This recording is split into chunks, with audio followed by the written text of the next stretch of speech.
विघ्नहर्ता श्री गणेश, श्री गणेश, श्री गणेश। रुरु, अपने काल से भेंट करो। आक्रमण करो इस पर और अंत कर दो इस दुष्ट देवी का।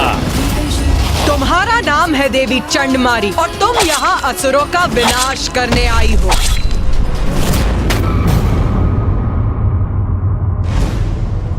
हाँ, अभी मेरा अंत नहीं हुआ है, इसलिए युद्ध अभी शेष है।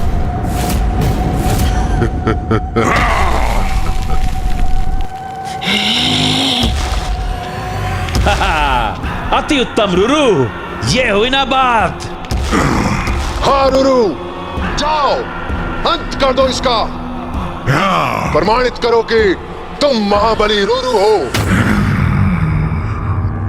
मूर्खो, तुम्हारे समक्ष इतना सब कुछ घटित हुआ, किंतु फिर भी ये भ्रांति पाले बैठे हो कि ये कोई साधारण नारी है।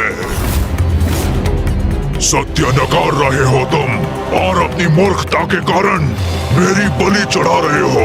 मैं इस देवी शक्ति से परिचित हूँ, ज्ञात है मुझे जगत जननी है ये, किंतु भीरू नहीं हूँ मैं। इस युद्ध का परिणाम ज्ञात होने पर भी एक योद्धा का कर्तव्य निभाऊंगा मैं। अपने अंतिम श्वास तक युद्ध करूंगा इनसे।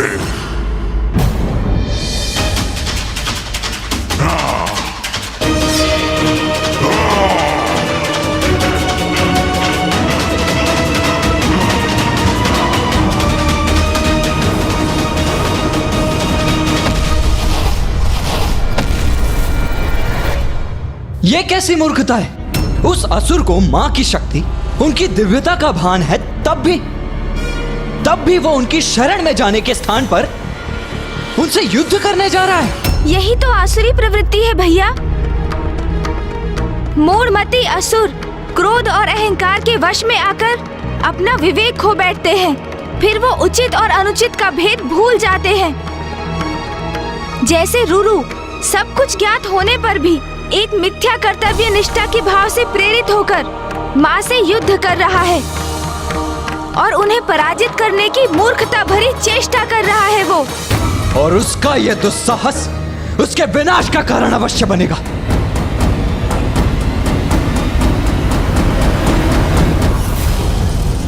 अब मेरे प्रहार का सामना करिए जगत जननी।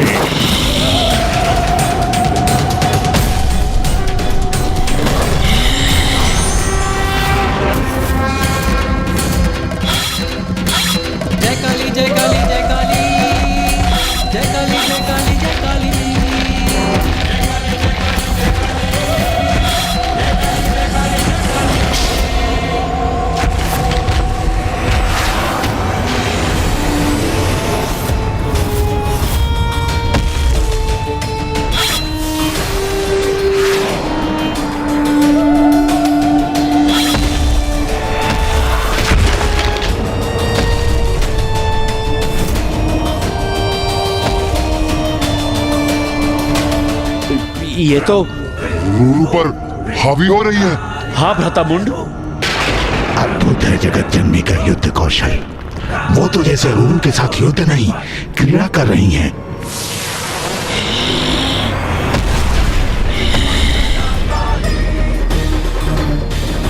अरे अभी तो यही थी, अचानक कहाँ चली गई देवी?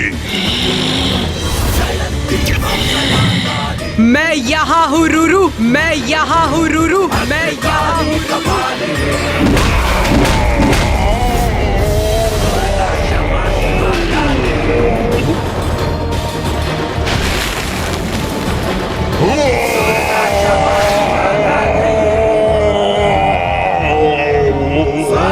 देवी वहाँ है, वहाँ ऊपर।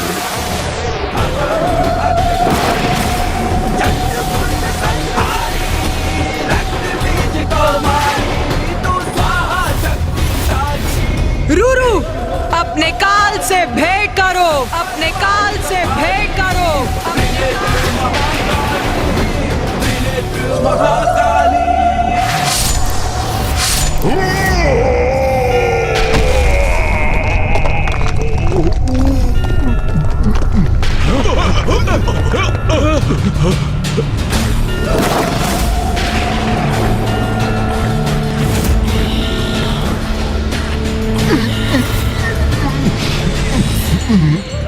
क्षमा करे जगत जननी, मैं ये युद्ध करने के लिए विवश था। मुझ पर कृपा कीजिए देवी। अपने जीवन काल में आपका शरणागत न बन सका, किंतु मृत्यु पर्यंत मुझे अपनी शरण में अवश्य रखिएगा।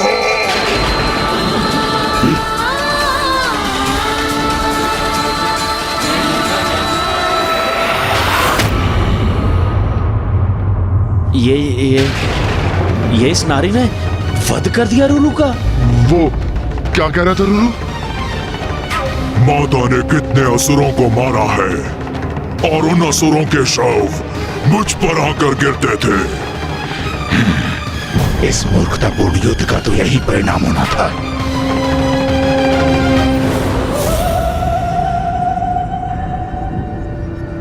भ्राता चंड, ये तो वास्तव में बहुत शक्तिशाली है। क्या करेंगे अब हम?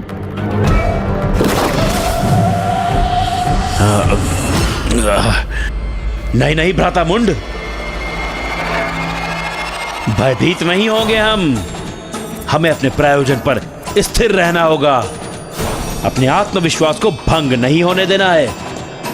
हमारी शक्तियों के समक्ष कोई नारी नहीं टिक सकती, और वैसे भी कोई शक्ति नहीं है, ये माया है, और माया का प्रयोग कर रही है। शक्ति है या माया? किंतु बहुत भयानक है, और मैं अभी मरना नहीं चाहता। मेरी अभी आयु ही क्या है? मैं मृत्यु के मुख में अभी प्रवेश नहीं करना चाहता, और वो भी एक नारी का तो। भ्राता मुंड का कथन तो उचित है। माया से ही वध किया है उसने रुरु का, फिर भी वध तो कर ही दिया ना। हम उसके समक्ष गए तो कदाचित हमारी भी ऐसी ही दुर्दशा करेगी।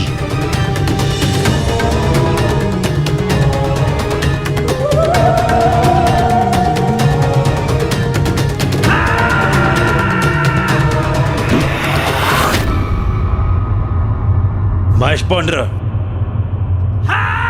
महेश पौंड्र, क्या हुआ? ये तुम मुझे देखकर मुंह क्यों घुमा रहे हो?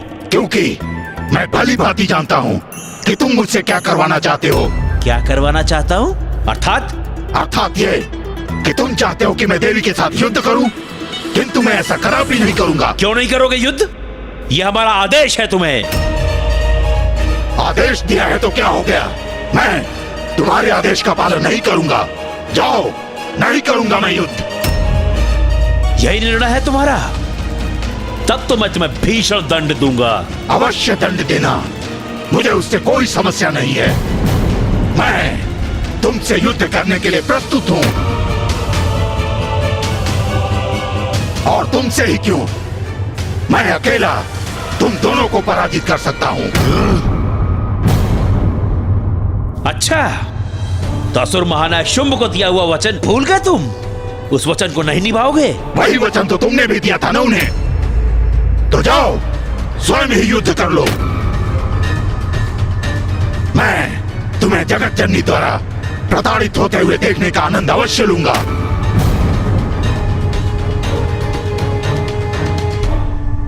हाँ, हमारी अवज्ञा करने का दुस्साहस कर रहे हो तुम। द्रोही हो तुम, विश्वासघाती हो तुम। मैं अपने इन हाथों से तुम्हारा वध कर दूंगा। अच्छा, किंतु उसके लिए तो तुम्हें मुझ तक पहुंचना होगा। एक बार मेरे निकट तो आओ, फिर देखो कैसे अपने खूनों के प्रहार से मैं तुम्हें आघात करता हूँ।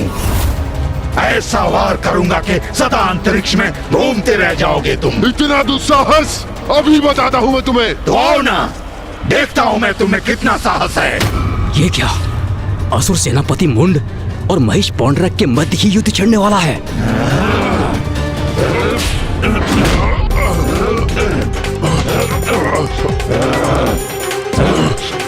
रुक जाओ, रुक जाओ, रुक जाओ दोनों।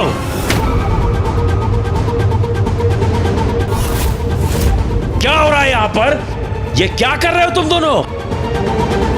हम यहाँ एक दूसरे से युद्ध करने नहीं आए हैं। मैं विनती करता हूं तुम दोनों से, रुक जाओ, मत करो ऐसा। मैंने कहा रुक जाओ। मेरे मार्ग से हट जाओ भ्रातामुंड, मैं इस दुष्ट के नेत्र निकाल लूंगा। अरे हटो, देंगे हाँकना बंद करो। बहुत देखे हैं तुम्हारे जैसे। मेरे नेत्र निकालोगे तुम? उसके पूर्व ही मैं अपने सिंहों को तुम्हारे उदर के आर पार कर दूंगा। शांत हो जाओ, शांत हो जाओ। भ्राता चंड, आप इतने व्याकुल क्यों हो रहे हैं? भ्राता मुंड, आप दोनों एक दूसरे पर टूट पड़ेंगे तो व्याकुल नहीं होऊंगा मैं। उचित है, उचित है। कुछ भी उचित नहीं है। क्या उचित है? देखो देवी को, भूखी प्रतीत हो रही है वो। रक्तपान करेंगी वो, सबका रक्तपान। ये क्या थे मुझे, तभी शांत होंगी वो। अरे मुझे तो कुछ कहने दीजिए, मेरे विचारों का क्रम मत भंग कीजिए। सुनिए, एक अत्यंत उत्तम उपाय है मेरे पास। अवश्य बनाओ उत्तम योजना, बस उसमें मैं ना हूं। हम सभी हैं उसमें। अब संतुष्ट हैं आप? अब मेरी बात ध्यान से सुनो। हम अकेले उस नारी से युद्ध नहीं करेंगे। जो भी करेंगे एक साथ करेंगे, एकजुट होकर करेंगे। यदि वो अपनी माया का प्रयोग कर हमारे योद्धाओं का वध कर रही है, तो हम भी अपनी शक्तियों को एकत्र कर उनका प्रयोग उस पर करेंगे और उस पर टूट पड़ेंगे। अपनी शक्ति एकत्र करेंगे, परंतु कैसे? जो भी है, मुझे तो ये योजना तनिक भी नहीं भा रही है। भ्राता महेश पुंद्र, सुनिए, मुझे ज्ञात है महिष बुद्धि है, किंतु अपनी स्थूल बुद्धि को थोड़ा क्रियान्वित कीजिए।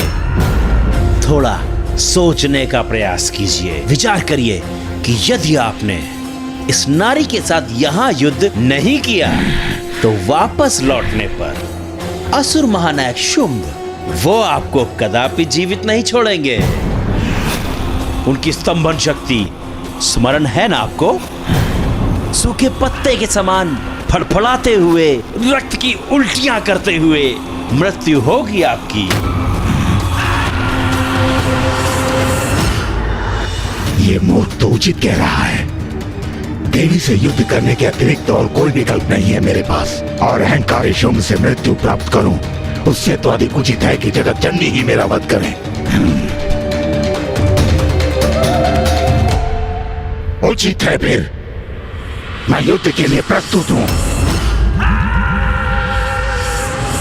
किंतु तुम दोनों भ्राता युद्ध करने के लिए अधिक उत्सुक नहीं प्रतीत हो रहे हो मुझे। नहीं नहीं, ये संशय कहां से उत्पन्न हो गया आपके मन में? हम दोनों भी युद्ध करेंगे, अवश्य करेंगे। हम सब एकजुट होकर उसे चारों ओर से घेर लेंगे और एक साथ उस पर प्रहार करेंगे, उस पर आक्रमण करेंगे। क्या हुआ? संपन्न हो गई तुम्हारी यंत्रणा? तो क्या निर्णय लिया है तुमने? अब मुझसे अपना वध कराने आगे कौन आ रहा है? बस बहुत बोल लिया तुमने। रूरू का वध अवश्य कर लिया तुमने, किंतु अब देखना किस प्रकार तुम्हें तुम्हारी मृत्यु प्राप्त होगी।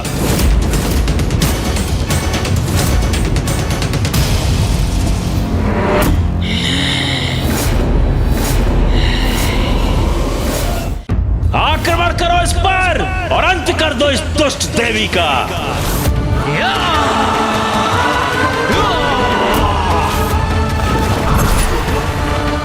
मुझे क्षमा करें जगत जननी, मैं ये युद्ध करने के लिए विवश हूं।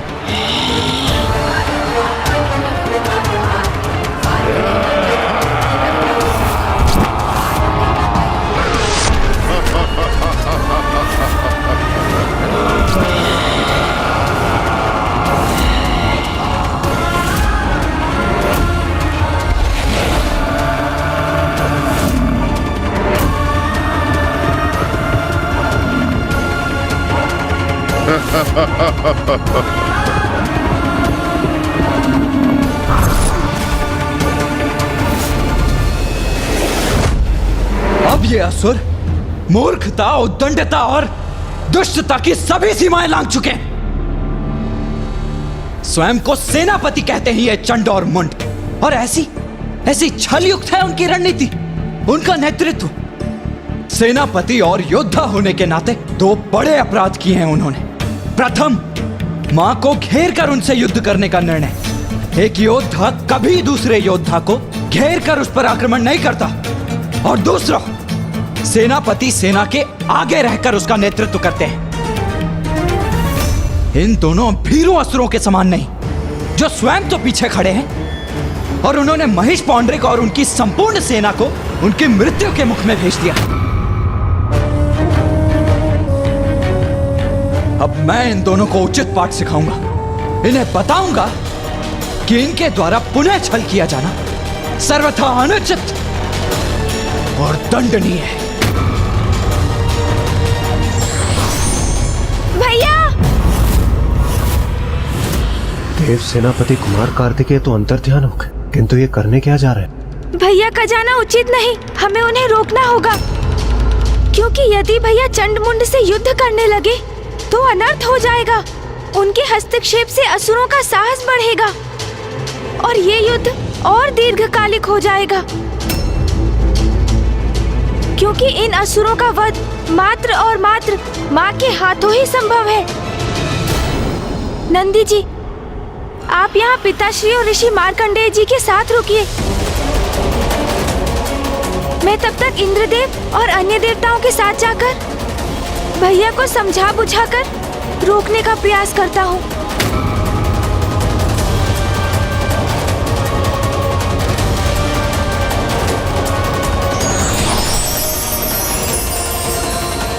मुझे आभास हो रहा है कि माता की लीला का कोई बहुत बड़ा परिणाम होने जा रहा है। मुझे भी उसका साक्षी अवश्य बनना चाहिए। क्या था जो देव नहीं कर पाए? क्या थी उनकी लाचारी? क्यों उनकी लाज बचाने जागी उनके अंदर की नारी? देखिए नारी शक्ति का अवतार। हाँ व्रताचंड, अति उत्तम योजना बनाई है आपने। अब सांप भी मर जाएगा और लाठी भी नहीं टूटेगी। हम असुर सेनापति हैं व्रतामुंड, इतने तुच्छ से युद्ध में हमारी मृत्यु हो जाए, यह सर्वथा अनुचित है। अब इस मूर्ख महिष पौंड्र और हमारी असुर सेना को युद्ध करने दो इस काली से। जब इस युद्ध का अंत होगा तब हम देवी कौशिकी को अपना बंदी बना लेंगे।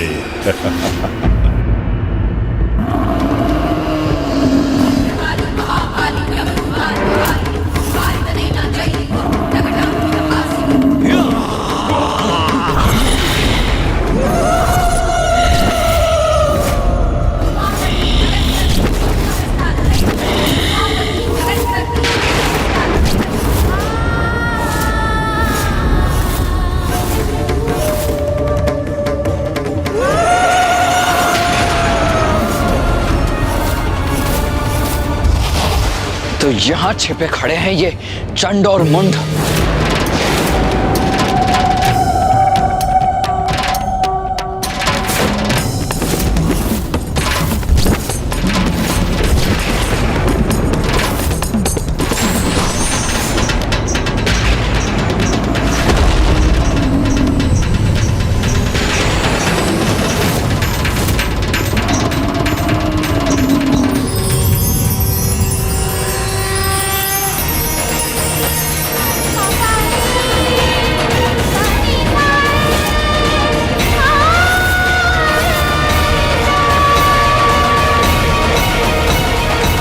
प्रणाम देवी काली, आपसे ही मेरी उत्पत्ति हुई है। आदेश दीजिए, क्या करना है मुझे? तुम्हारा नाम है देवी चंडमारी और तुम यहाँ असुरों का विनाश करने आई हो। जाओ और जाकर महिष पौंड्रक का वध करो। जो आज्ञा मां।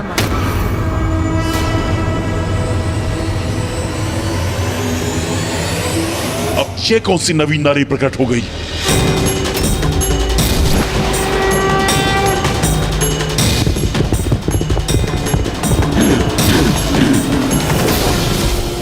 दुष्ट असुर, तू अपनी मृत्यु की ओर बढ़ रहा है।